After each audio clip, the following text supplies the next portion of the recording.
हर हर महादेव। मैया पार्वती की जय, कार्तिक गणेश की जय। दीदी, भक्ति भजन तो होता ही रहता है। मैं आज लेकर आई हूँ शिव कथा। ये बहुत ही दर्द भरा कथा है दीदी। आप लोग इस कथा को अंत तक जरूर सुनिएगा। एक बेटा रहे, वो बेटा के एगो माँ थी। उस बेटा को नौकरी लगा हुआ था। बहुत ही कठिन से वो बेचारी अपने बेटा को पाले। लेकिन दीदी, वो माँ के शरीर गिर गया था, तब पर भी उसका बेटा शादी नहीं कर रहा था कि माँ, मैं तो तुम्हारा कोख का जन्मा हूँ, मैं तुम्हें 2 रोटी पानी दे सकता हूँ, लेकिन पराये घर के बेटी आएगी माँ, मैं आस पड़ोस में देखता हूँ तो मुझसे बर्दाश्त नहीं होता है माँ। मैं शादी नहीं करूँगा, मैं तुम्हारे ही सेवा पानी करूँगा माँ। कि बेटा, कितनों मारेगी गरियाएगी, मैं बर्दाश्त कर लूँगी। बेटा पुतो रहेगा तब न मैं पोता का मुँह देखूँगी, मेरा शौक श्रद्धा मिटेगा। बेटा बाबू तू शादी कर लो। दीदी, वह बेटा तो नहीं गच रहा था, लेकिन होनी विधि भगवान के लीला, उनको शादी किया। भगवान के लीला दीदी, वो बूढ़ी माँ को टकुआ के जैसे खड़ा कर देती है। कितनों भी वो बूढ़ी माँ को गाली बात देती थी, पुतो न सेवा पानी करती थी, तब पर भी अपने बेटा को नहीं बताती थी। कहीं से उनके बेटा आते थे दीदी, तब वो माँ सबसे पहले अपने माँ को पूछते थे, माँ तुम खाई, पानी पी, स्नान की? और अपने माता को गोर के बैठ के अपने माता को पाँव दबाने लगते थे। और वो माँ कहती है, अरे वो पराई के जलमल है, वो नहीं करती है, मेरा अपना जलमल तो करता है, मैं तो इतना ही में संतुष्ट हो जाती हूँ। दीदी, वो बूढ़ी माँ के बेटा बहुत पढ़ा लिखा रहता है। कुछ ही दिन बाद दीदी उनको ज्वाइनी लेटर आ जाता है। जब ज्वाइनी लेटर उनके बेटा देखते हैं तो उनका रुआं रुआं खड़ा हो जाता है। अरे मैं माँ को छोड़ के कैसे जाऊँगा, ये मेरी रछछनी तो मेरी माँ को मार डालेगी। जब वो बेटा अपने माँ से कहते हैं, दीदी माँ मेरा तो ज्वाइनी लेटर आ गया है, मेरा तो नौकरी लग गया माँ, मैं तुम्हें कहाँ लेकर जाऊँगा माँ, मैं तो तुम्हें यहाँ भी छोड़ूंगा तो तुम्हें ये रछछनी मार कर रख देगी। बेटा मुझे जैसे रखेगी मैं रह लूँगी बेटा, तुम्हारा तो पूरे ज़िंदगी का सवाल है, मेरा तो अब मैं थोड़ा ही दिन के मेहमान हूँ, तुम्हारा तो अभी पूरे ज़िंदगी बाकी है बेटा। बाबू तू चले जा, नौकरी अपन ज्वाइन कर ले बाबू। तभी वो दुकान से राशन पानी का सामान सब, खाने पीने का सामान सब अपने घर में रख देता है और अपने पत्नी से कहने लगता है, मैं तुम्हें हाथ जोड़ता हूँ, पाँव पकड़ता हूँ, तू जैसे जैसे अपने बाल बच्चा को करना उसी तरह मेरे माता को भी करना। तुम ये मत समझना कि ये दूसरी है, तुम अपने बाल बच्चा की तरह प्यार करते रहना। देखो मेरी माँ जन्म दी है तब मैं इस धरती पर आया हूँ, जब मैं इस धरती पर आया हूँ तभी तुम मेरे साथ मेरे घर में हो, इसीलिए मैं कहता हूँ तुम मेरी माँ को अच्छी तरह से रखना। दीदी, जब वो बेटा जाने लगता है वो अपने माँ के पाँव पकड़ के बहुत ही रोता है, बहुत ही रोता है। जब वो बेटा चला जाता है दीदी, जब वो अपने बच्चा को स्कूल में नाम लिखाएगी तब वो कहती है, अरे जैसे जैसे बोले बच्चा को करने के लिए वैसे वैसे मेरे माता को भी करना, तो मैं अपने बच्चा को स्कूल में नाम लिखाऊंगी, उससे पहले मैं सैलून में इसे बाल ताल छटवा दूंगी तभी तो जाएगा स्कूल।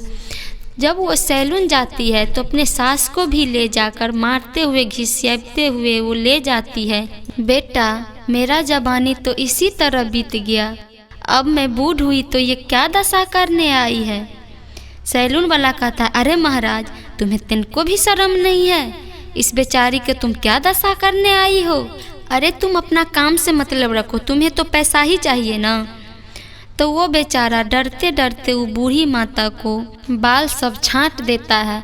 वो बेचारी अपने माथ को ढक कर घर आती है, कहते अरे मैं तो बैग लाना भूले गई, जीन्स पैंट लाना भूले गई। जब वो जीन्स पैंट और बैग लेकर आती है जिस तरह अपने बेटा को तैयार करती है, बाल में कंघी करती है, जीन्स पैंट पहना के बैग टांग देती है, उसी तरह उस सास को भी बैग सब टांग के जीन्स पैंट पहना के कंघी कर देती है और कहती है जो बुढ़िया जो पढ़ने के लिए जो। अरे उनको दिमाग में तो भुस्सा भरा हुआ था। जिसको दिमाग में भुस्सा भरा रहेगा वो दीदी, वो तो पगलेठिए जगह करेगी ना।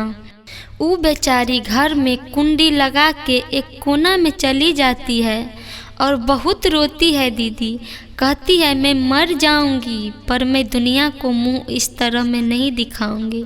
इतना ही में दीदी भगवान शिव गुरु के कृपा से वो बेटा को ज्वाइनी पर से फ़ोन आता है, तुम्हें 10 दिन के बाद आना है। वो बेटा आधे रास्ता से घूर कर जब घर आता है दीदी, तो सबको देखता है, अपने माँ को नहीं देखता है। तो अपने पत्नी से कहता है अरे माँ कहाँ गई। तो उनकी पत्नी कहती है अरे तुम ही तो बोले थे ना जैसे जैसे बाल बच्चा को करना वैसे माता को भी करना।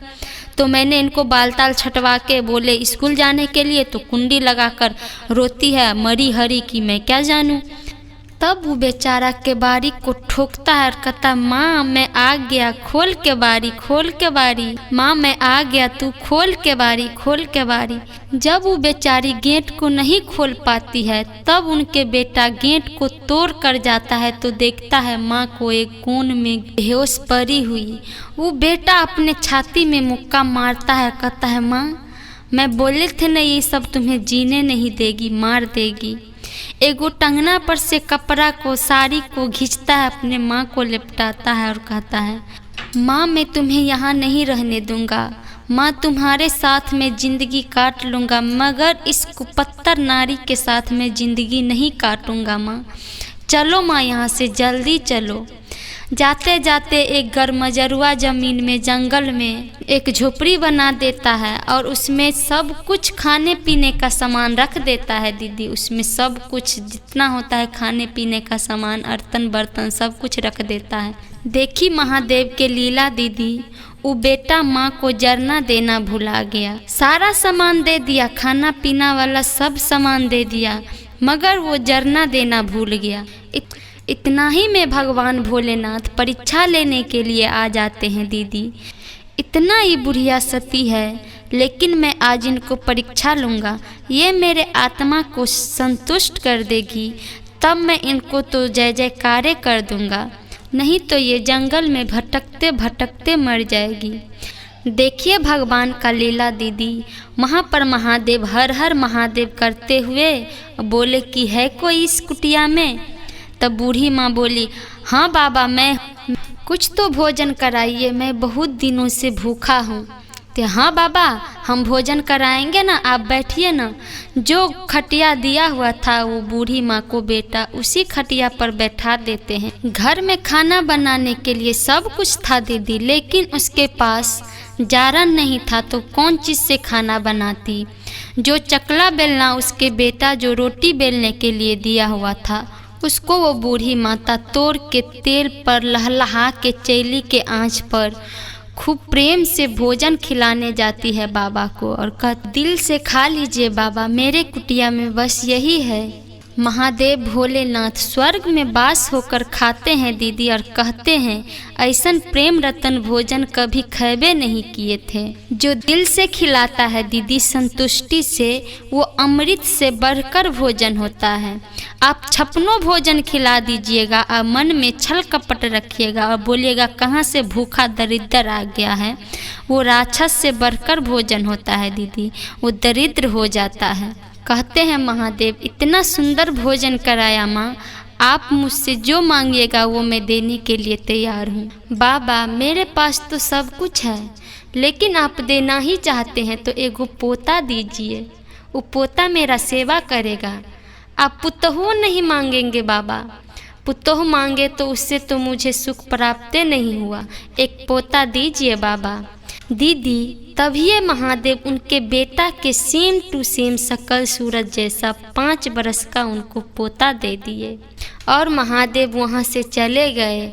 जब उनको बेटा को याद आता है कि अरे मैं तो माँ को जारन देना भूल गया, मेरी माँ तो भूखी मर जाएगी। जब उनको बेटा आते हैं दीदी तो देखता है सोना का महल अरे यहाँ पर मेरी माँ रहती थी, किसी ने भगा दिया। तब उनके माँ सोना के पलना पर झूलते हुए उनको पोता झुला रहा है। कहती है, अरे बेटा मैं यहाँ हूँ। जब उनके बेटा पास जाते हैं, अरे माँ, दीदी जिनको कोई नहीं रहता है ना, उनको भगवान सहारा रहता है। बेटा बेटी पोता पोती नाती सब माया का जाल है दीदी। जितना अच्छा कर्म करिएगा ना दीदी, उतना ही अच्छा भगवान फल देते हैं। इसीलिए दीदी अच्छे कर्म करिए और अपने भगवान को भजन भक्ति करते रहिए। तो एक बार प्रेम से बोल दीजिए दीदी, हर हर महादेव। मैया पार्वती की जय, कार्तिक गणेश की जय। यह कथा सुनकर आप लोगों को थोड़ा भी ज्ञान हुआ होगा दीदी, तो आप लोग कमेंट में हर हर महादेव लिख दीजिए और मेरे चैनल को लाइक सब्सक्राइब ज़रूर करिए दीदी। आप लोग इसी तरह प्यार आशीर्वाद बनाए रखें दीदी। हर हर महादेव।